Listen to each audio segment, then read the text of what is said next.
All too often in government, in life, we do things in silos. What makes SCAG so strong and sets us apart is that we don't. It's very easy to feel like we are so large and disparate, but in fact we are one cohesive economic unit. Southern California is an exciting place. 6 counties, almost 19 million people. Rather than looking at one little area, we look at it as a whole. And how do we complete each other?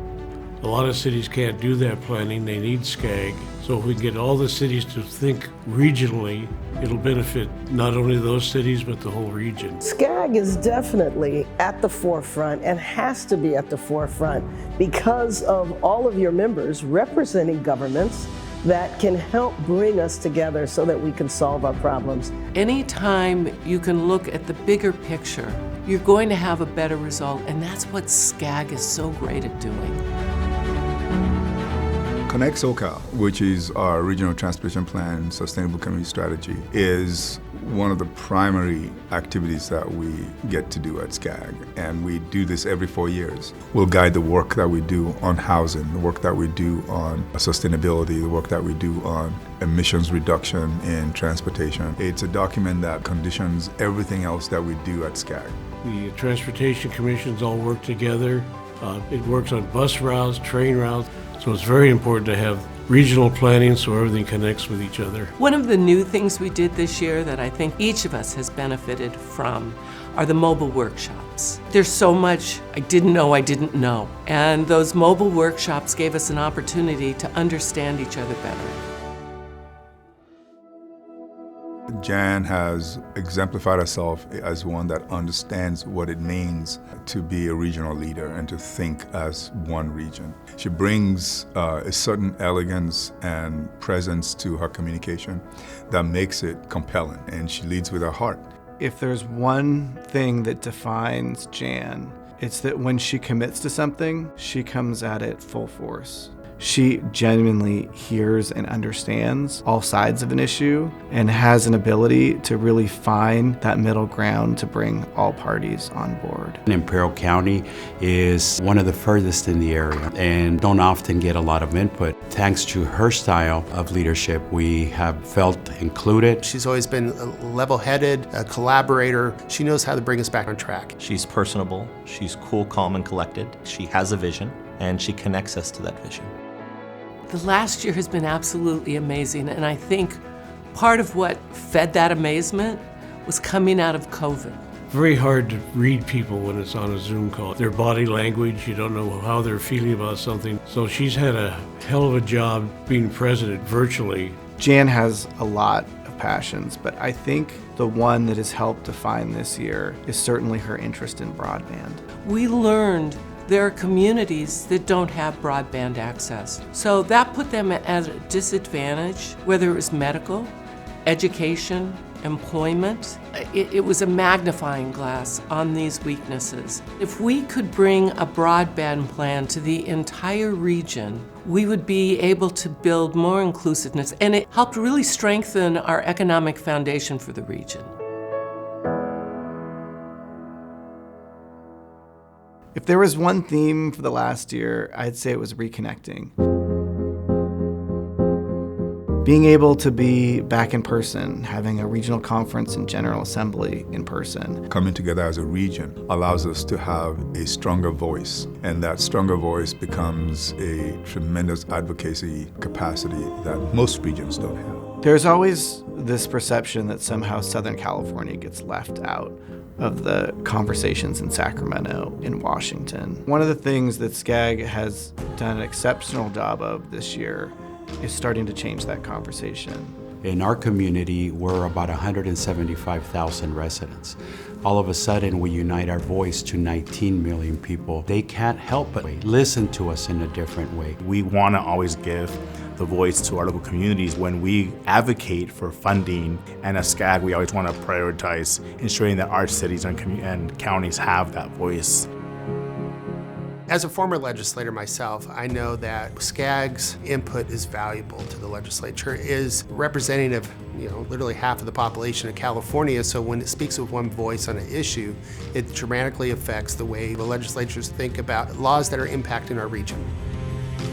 A lot of our cities don't have the resources, and so the Regional Data Platform is a tool that allows every single city to be able to use the most sophisticated tool in the industry, which is GIS, Geographic Information Systems, to inform decision making. The more information we have, the better our results always are.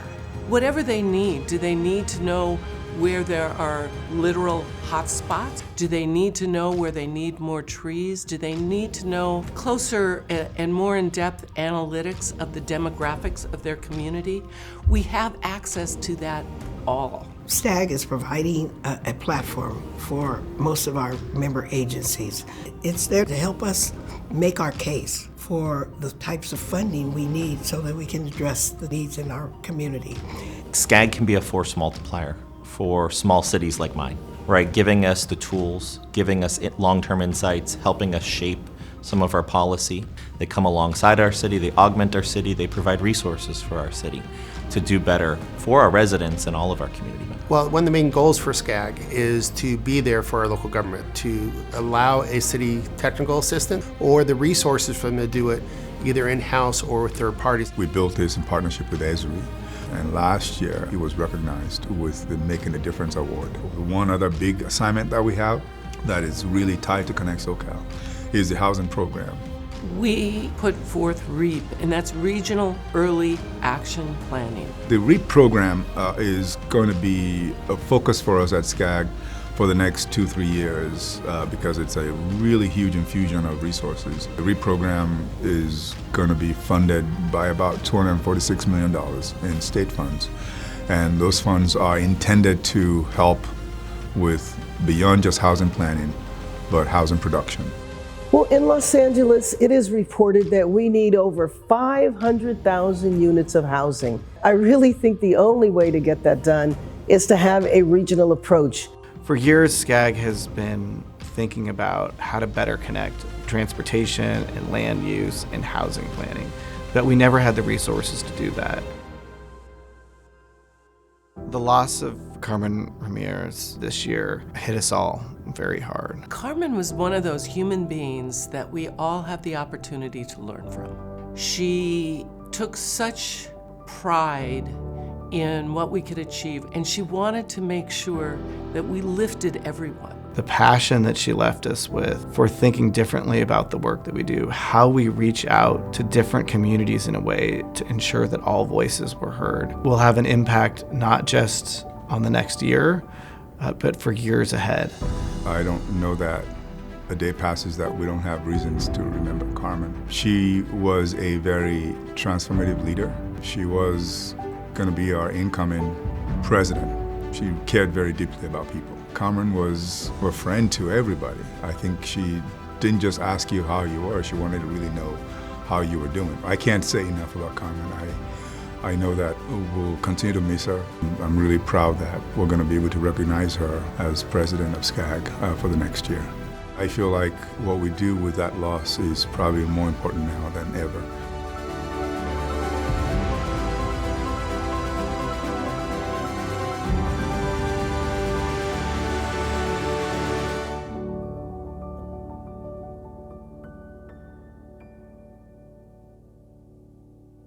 It's an exciting time at SCAG, and this last year we've just watched great things happen. I can see the energy of the members, of the team at SCAG, and as we work on our Connect SoCal plan, we will make a great plan that will serve everyone well. Whether it's the broadband, whether it's transportation, between that and the housing efforts we're making, when we see ways that we can make our neighbor's life better, it makes us better. And we're going to continue doing that.